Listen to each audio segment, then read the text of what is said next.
৮৮ minute পর্যন্ত scoreboard বলছে ১-১। বেলজিয়ামের গোলপোস্টের নিচে তখন তাদের ভরসার জায়গা থিব কোর্তোয়া নেই। মারাত্মক ইনজুরি নিয়ে আগেই মাঠ ছেড়েছেন তিনি। আর ঠিক সেই মুহূর্তে বক্সের ভেতর হঠাৎ বল পেয়ে গেলেন স্পেনের বদলি খেলোয়াড় মিকেল মেরিনো। একটা জোরালো শট, একটা আচমকা রিবাউন্ড আর শেষ মুহূর্তে স্পেনের বাজিমাত। বেলজিয়ামের শেষ আশাটুকু চূর্ণ করে দিয়ে স্পেন পৌঁছে গেল স্বপ্নের সেমিফাইনালে।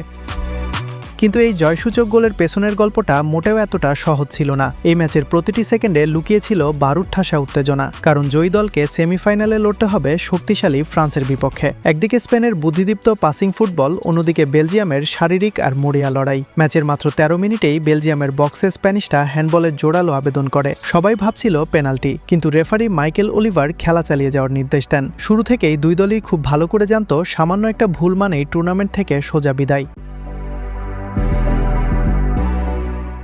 খেলার ঠিক ৩০ মিনিট দানি ওলমো বক্সের ভেতর ফাঁকা জায়গায় বল পেয়েই নিলেন অসাধারণ এক শট। থিবো কোর্তোয়া সেটা দারুণভাবে আটকে দেন, কিন্তু বল ক্লিয়ার করতে পারেননি। বল সোজা ফিরে এলো ফাবিয়ান রুইজের পায়ে। ফিরতি শটে রুইজ কুনাকুনিভাবে বল জড়ালেন জালে। স্পেন ১-০। তবে গোল খেয়ে বেলজিয়ান যেন আরও ভয়ঙ্কর হয়ে ওঠে। ঠিক ১১ মিনিট পর ৪১ মিনিটের মাথায় ডান প্রান্ত থেকে টিমোথি কাস্তানিয়ার একটা দারুণ ক্রস উড়ে আসে স্প্যানিশ বক্সে। হাওয়ায় ভেসে লাফিয়ে উঠলেন চার্লস ডি কেটেলারে। দুর্দান্ত একটা হেডার। স্প্যানিশ ডিফেন্সকে বোকা বানিয়ে স্কোর ১-১। দ্বিতীয়ার্ধ শুরু হতেই স্পেনের একের পর এক আক্রমণ। ৬৩ মিনিটে ওয়ারজাবাল একদম ফাঁকায় বল পেয়ে যান, নিশ্চিত গোল। কিন্তু কোর্তোয়া অবিশ্বাস্য একটা সেভ করে দলকে বাঁচান। তবে বেলজিয়ামের আসল বিপদটা আসে ৭১ মিনিটে। ইনজুরির শিকার হয়ে মাঠ ছাড়তে বাধ্য হন কোর্তোয়া। তার বদলে নামেন আনকোরা সেনে লামেন্স। গোলরক্ষক বদল হতেই বেলজিয়ামের ডিফেন্স রীতিমতো চাপে কাঁপতে শুরু করে।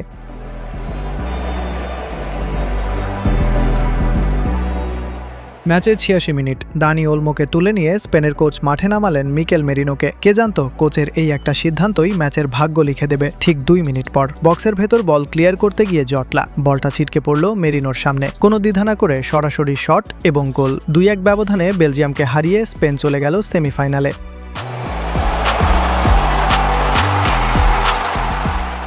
ফুটবলের এমন থ্রিলিং সব আপডেট সবার আগে পেতে চ্যানেলটি সাবস্ক্রাইব করে রাখতে পারেন। ইনজুরি টাইমে বেলজিয়ামের অ্যাক্সেল উইটসেল আর স্পেনের আইমেরিক লাপোর্তে বাজে ট্যাকল করে কার্ড দেখেন। রেফারি বারবার কার্ড বের করেও যেন মাঠের উত্তেজনা থামাতে পারছিলেন না। তবে শেষ বাঁশি বাজার পর বেলজিয়ামের শুধুই হতাশা আর স্পেনের বুনো উল্লাস। এবার সেমিফাইনালে স্পেনের সামনে ফ্রান্স। স্পেনের এই তরুণ মিডফিল্ড কি পারবে ফ্রান্সের গতির ঝড়কে আটকে ফাইনালে জায়গা করে নিতে?